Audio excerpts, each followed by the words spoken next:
Bonjour à tous, c'est Boulistra, très heureux de vous retrouver pour cette vidéo que je n'imaginais pas comme ça.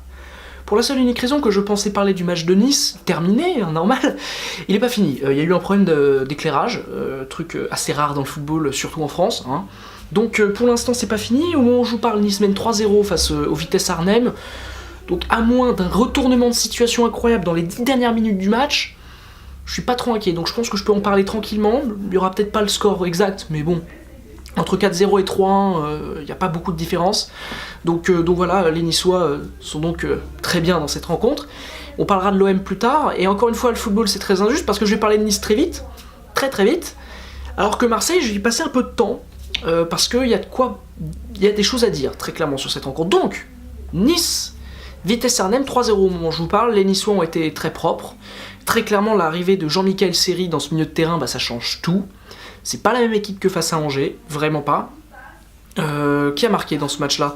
Le premier but, c'est Alassane Pléa.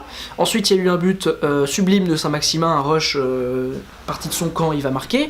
Et puis, encore une fois, Alassane Pléa, le doublé, il me semble, parce que ça vient d'arriver, donc je suis pas sûr du coup, mais je crois que c'est bien Pléa qui a marqué un doublé. Vasco vous fera un débrief aussi un petit peu de la rencontre de Nice aussi.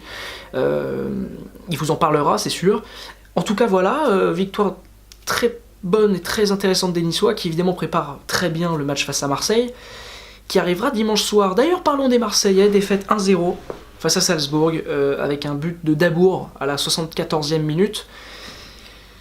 Bon, ils perdent, mais encore une fois, dans le jeu, j'ai trouvé ces Marseillais-là plutôt intéressants, notamment en première mi-temps, où je les ai trouvés plutôt bons.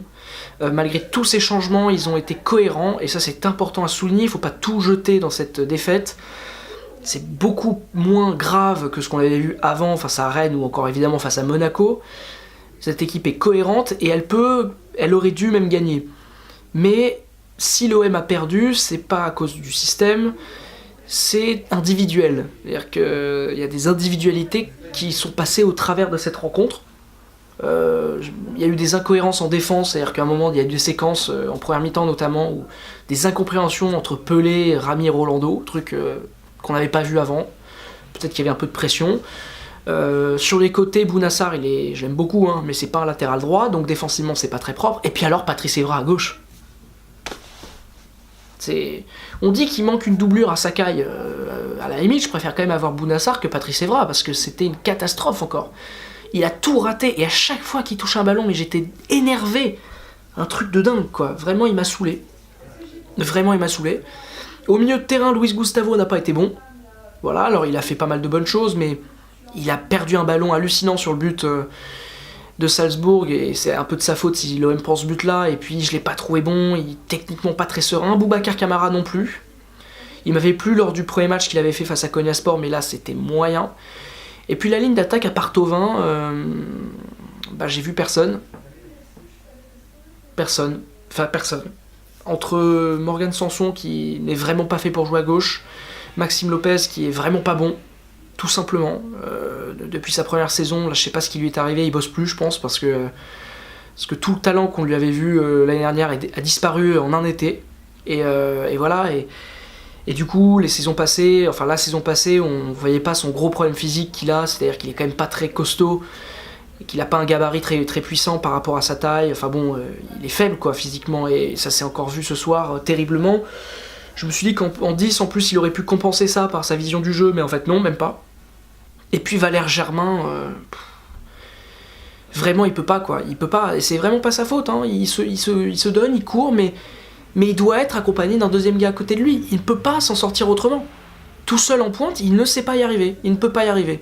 À Nice, ça marchait parce que l'attaquant numéro 1, c'était pas lui, c'était Ben Arfa, qui faisait tout, parce que c'était un joueur en pleine forme et avec une vision du foot très égoïste. Donc du coup, ça marchait. À Monaco, on l'a jamais vu tout seul.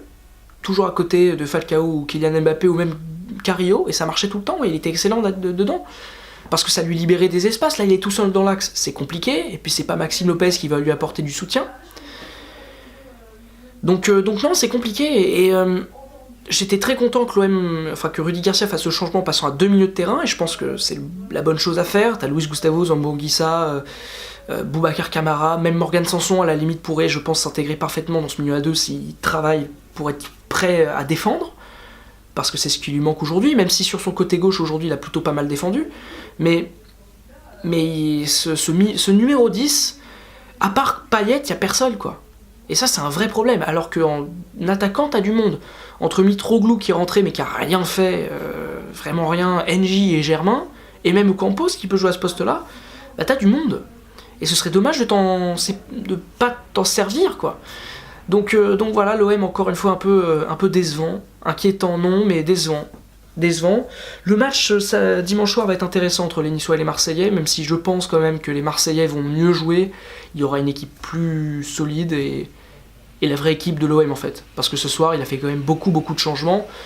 Je suis pour le turnover, mais là 7 changements dès le coup d'envoi, c'est compliqué quoi. Il n'y a que sur Football Manager que ça marche, mais dans la réalité t'as besoin d'avoir un peu de soutien, enfin de liens, les liens doivent se créer dans un effectif qui est tout nouveau par rapport à la saison dernière, tu peux pas te permettre de faire autant de changements d'un coup, c'est pas possible.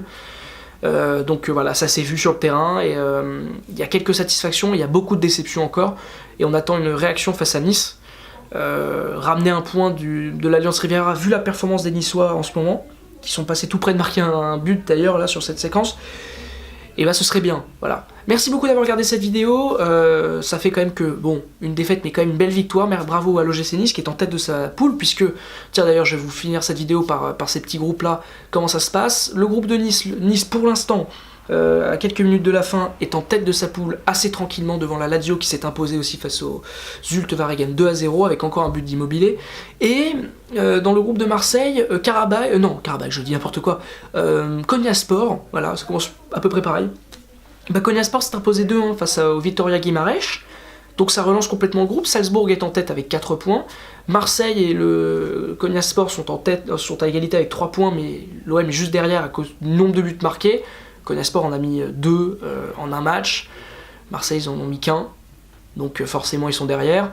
Donc le Vitoria Guimarães est bon dernier avec un petit point. Je suis pas inquiet pour l'OM, ils vont se qualifier, je suis pas inquiet non plus pour Nice qui devrait se qualifier, même si le match face à la Lazio risque d'être très intéressant. Voilà, là on peut le dire, c'est terminé. Merci beaucoup d'avoir regardé cette vidéo. Si vous l'avez appréciée, c'est très simple, vous vous abonnez pour être au courant de toutes les sorties des nouvelles vidéos. Vous pouvez également liker cette vidéo, vous pouvez la commenter pour donner votre avis, vous pouvez la partager pour que les gens voient un petit peu cette analyse, et puis vous pouvez également regarder d'autres vidéos, notamment celle qui va sortir ce soir avec Vasco, qui va vous parler du choc pour l'Olympique Lyonnais face à l'Atalanta Bergame, et aussi du match de Nice quand il sera fini. Merci beaucoup d'avoir regardé cette vidéo, et à la prochaine sur la chaîne Foot News. C'était lent, hein? Cette fin était mignonne. Non, c'est pas vrai, elle était pas mignonne.